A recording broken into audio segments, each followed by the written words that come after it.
धर्म और आध्यात्मिक चेतना की नगरी वाराणसी एक खास आध्यात्मिक ऊर्जा से उस वक्त भर उठी जब आर्ट ऑफ लिविंग के संस्थापक श्री श्री रविशंकर काशी पहुंचे। उनका यह दौरा केवल एक धार्मिक यात्रा नहीं बल्कि विश्व शांति और मानवता के लिए गहरी चिंता और प्रार्थना का प्रतीक बनकर सामने आया।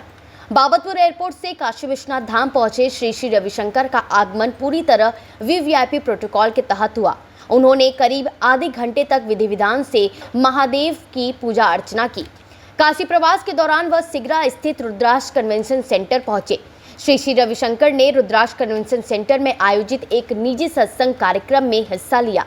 यहां उन्होंने करीब 1 घंटे तक अपने शिष्यों को संबोधित किया और आध्यात्मिक ज्ञान साझा किया। उनका यह कार्यक्रम शांति, ध्यान और जीवन के गहरे अर्थों पर केंद्रित रहा। इस दौरान रुद्राक्ष का पूरा सभागार खचाखच लोगों से भरा रहा। उनके संदेश, प्रार्थनाएं और उपस्थिति ने न केवल श्रद्धालुओं को प्रेरित किया बल्कि वैश्विक स्तर पर शांति और भाईचारे की आवश्यकता को भी एक बार फिर से उजागर किया।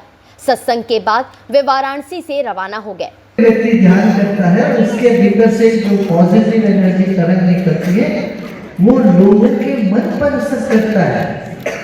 जैसे तुम एक धुआं कहीं जलाते हो, वो धुआं सिर्फ तुम्हारे घर पे थोड़ी ना लगता है, वो धुआं दूसरों के नाक तक भी पहुंच जाता है कि नहीं, सुगंध पहुंच जाता है कि नहीं। कहीं कर रहे हैं, तल रहे हैं तो उसका सुगंध जगह जगह जाती है ना। ऐसे इससे 100 गुना का 1000 गुना अधिक ज्ञान का तरंग पहुंचता है जगह जगह।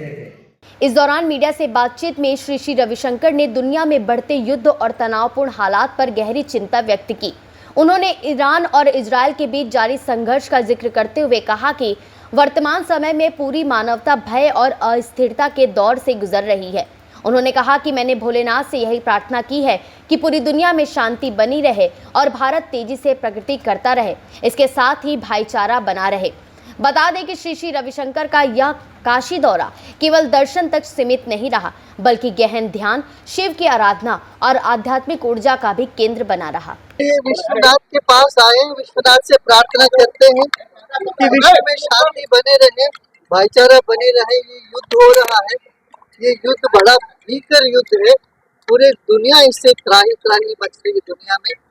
तो सबको यही कहूँगा कि आप प्रार्थना करिए और हिम्मत रखिए और विश्वास रखिए कि ये युद्ध समाप्त हो जल्दी और सब अपने ठीक ठाक रहे सब। महाराज जी, एक जिस तरह से सनातन को मजबूत करने की बात हो रही है, विश्व में सनातन का डंका बज रहा है, लगता है कि सनातन के लिए सबको एकजुट होने की जरूरत है। सनातन ही एक रास्ता है शांति का मार्ग लोगों को दिखाते हैं।